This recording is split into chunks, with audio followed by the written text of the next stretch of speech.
కాకినాడ జిల్లా కిర్లంపూడి ముద్రగడ నివాసంలో మాజీ మంత్రి పద్మనాభం మృతితో వారి కుటుంబ సభ్యులను పరామర్శించిన మాజీ ఎమ్మెల్యేలు.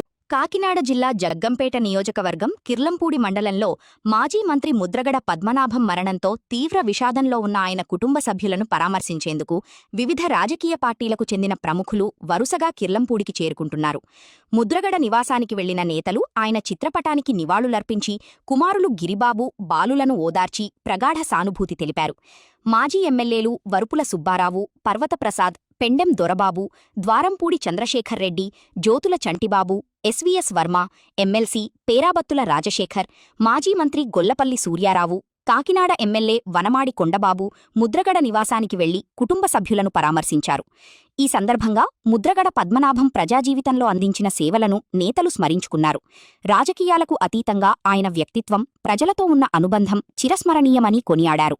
పార్టీల భేదాలు పక్కనపెట్టి వివిధ రాజకీయ నాయకులు ఒకే వేదికపై కుటుంబాన్ని పరామర్శించడం స్థానికంగా చర్చనీయాంశమైంది.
స్వర్గీయ ముద్రగడ పద్మనాభం గారు మరణవార్తనిగానే చాలా బాధపడ్డాం.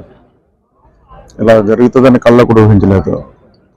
ఆయనకి కొద్ది రోజుల క్రితం ఇట్లా హెల్త్ ప్రాబ్లం వచ్చిందంటే హైదరాబాద్ వెళ్ళారంటే రికవర్ అవుతానని అనుకున్నాం. కానీ దురదృష్టకరమైన సంఘటన జరిగింది. ఆయనతో మేము ఆయన పార్లమెంట్ సభ్యులుగా ఉన్నప్పుడు 99లో నేను ఆయనతో పాటు శాసనసభ్యులుగా పనిచేస్తాం. ఆయన ఒక కమిట్మెంట్ ఉన్న నాయకుడు అండి.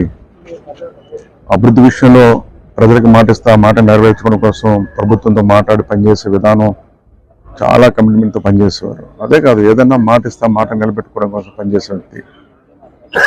మర్యాదలో కానీ అదేవిధంగా ఆయన చేసే విధానాల్లో కానీ ఎక్కడ కూడా ప్రజలకు ఇబ్బంది లేకుండా, ఇటు ప్రభుత్వానికి ఇబ్బంది లేకుండా పనిచేయాలన్న తపంతో పనిచేసిన వ్యక్తి.